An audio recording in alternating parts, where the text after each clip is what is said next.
नमस्कार किसान भाइयों।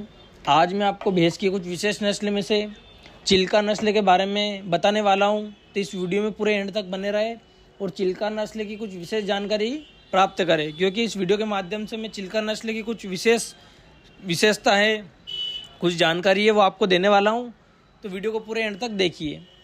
तो इस नस्ल को इसका नाम जो इसके मूल पद के नाम से मिला है, जो कि उड़ीसा राज्य में एक चिल्का झील है, उसके नाम से इस नस्ल का नाम रखा गया है। इस नस्ल का जो प्रजनन क्षेत्र, प्रजनन पथ है, वो उड़ीसा राज्य के कटक, गंजाम, पुरी और खुर्द जिले शामिल है। इन विशेष क्षेत्र, विशेष जिलों में ये देखा गया है कि यहाँ के पशुपालक इसमें व्यवसाय के रूप में और डेयरी फार्मिंग उद्योग में इस नस्ल का विशेष काम लेते हैं। इस क्षेत्र में विशेषकर खारा क्षेत्र ज़्यादा शामिल है। तो हम ये भी बोल सकते हैं कि जो चिल्का नस्ल की भैंस है, ये विशेष करके खारे पानी वाले क्षेत्र में ज़्यादा इसका पालन पोषण देखने को मिलता है।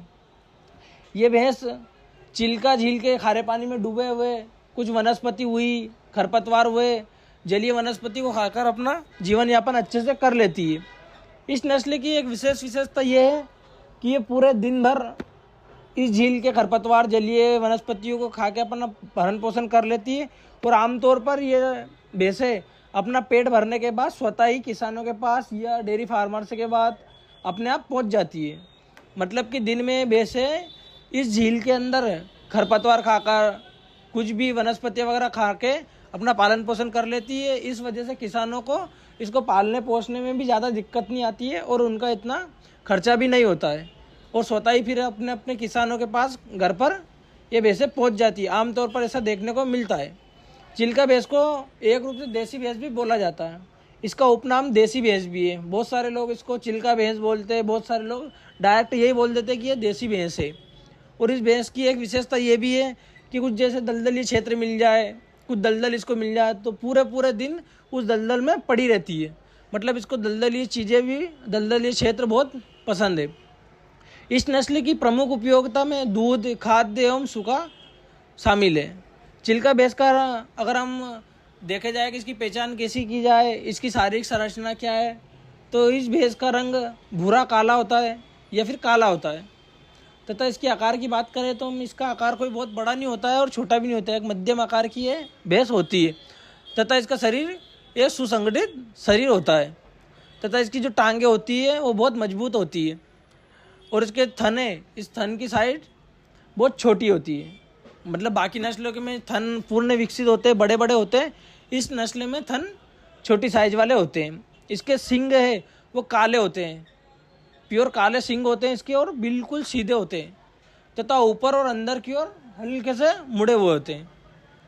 अब बात करें हम इस नस्ल की कुछ विशेषताओं के बारे में, तो इसमें जो दूध की उत्पादन क्षमता है, ये 500 लीटर इसका औसत ब्यावत का दूध माना जाता है। मतलब ये एक ब्यावत में 500 से 550 लीटर दूध देती है। इसकी दूध देने की क्षमता विशेष करके ज़्यादा नहीं है। और इसके दूध में जो फैट की मात्रा है, जो वसा आती है, वो एवरेज जो है वो 8.7 है। मतलब 8.7 या 8.5 इसकी जो फैट है वो आती है।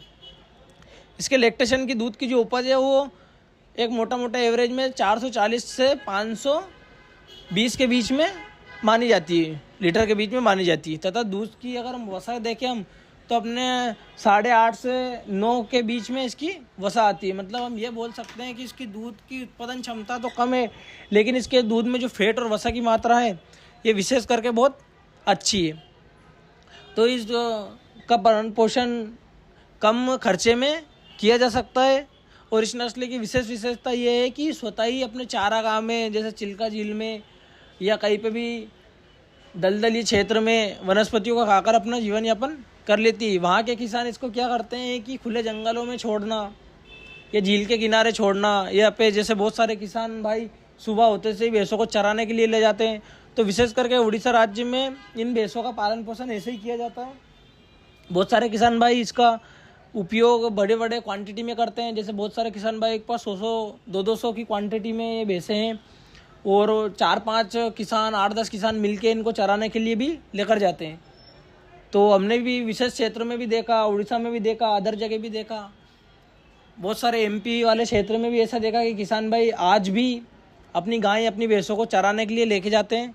तो उससे किसानों को ये फ़ायदा होता है कि खर्चा कम बैठता है और चारा गाँव में चरकर ही वैसे अपना भरण पोषण कर लेते हैं। और शाम को स्वतः ही इस नस्ल की विशेषता ये मानी गई कि ये अपने अपने किसानों के पास या डेयरी फार्मर के पास पहुंच जाती है।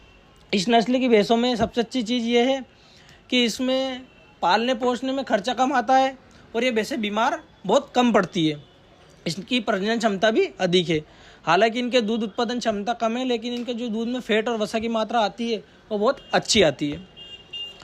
तो इसी के साथ इस वीडियो को समाप्त करते हैं। सभी किसान भाइयों से निवेदन है कि वीडियो को ज़्यादा से ज़्यादा शेयर, सब्सक्राइब, लाइक करें और सभी किसान भाइयों तक इस वीडियो को शेयर करें, ताकि आने वाली कुछ विशेष जानकारी वीडियो के माध्यम से हम सभी किसान भाइयों तक पहुंचाते रहे समय समय पर। धन्यवाद।